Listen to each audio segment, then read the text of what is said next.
ৰাতিপুৱা কাম বন কৰি আজৰি হৈ অলপমান আৰাম কৰিবলৈ মন যায়, অলপ জিৰাবলৈ মন যায়। তাকে বোলো কাম বন কৰি আজৰি হ'ল, অলপ জিৰাওঁ। টোপনি নধৰিলে ফোনটোকে চাই আছিলোঁ আৰু বতৰো যিহেতু ডাৱৰীয়া। তাৰপিছতে ফোনটো চাই থাকোঁতে বাহিৰলৈ দেখিলোঁ যে কি অলপমান ৰ'দ দিছে, কাপোৰকেইটা উলিয়াই দিওঁ বুলি ল'লোঁ।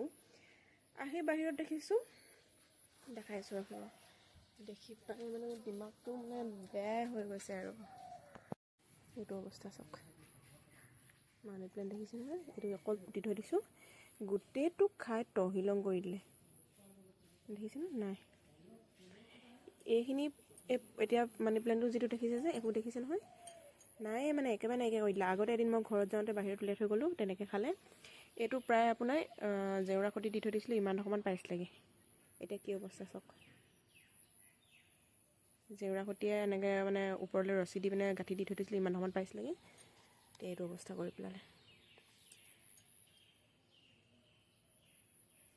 দেখিয়ে মানে মোৰ ইমান মানে বেয়া লাগিছে নহয়, ইমান কষ্টত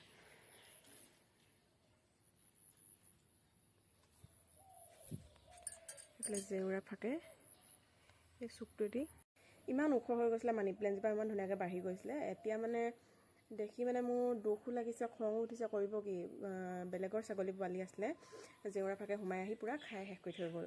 আৰু এজোপা ফুল আছিলে, সেইজোপাও খাই শেষ কৰি থৈ গৈছে। নিজৰ বস্তু নহ'লেও লোকৰ বস্তু আহি মানে এনেকৈ অনিষ্ট কৰিছেহি। আৰু সেইটো পৰা গৃহস্থৰ গাত দুখ নাই, কাৰণ কেলৈ কৈছোঁ, জন্তুৰ গাতো দুখ নাই। এতিয়া দুখটো কাৰ বুলি ক'ম, মোৰ গাতো দুখ নাই, কাৰণ মই যিহেতু জেওৰা চবফালে বান্ধি থৈ দিয়া আছে, কিন্তু জেওৰা বাট নিজে মুকলি কৰি আহি মানি প্লেণ্টজোপা শেষ কৰি গুচি গ'ল।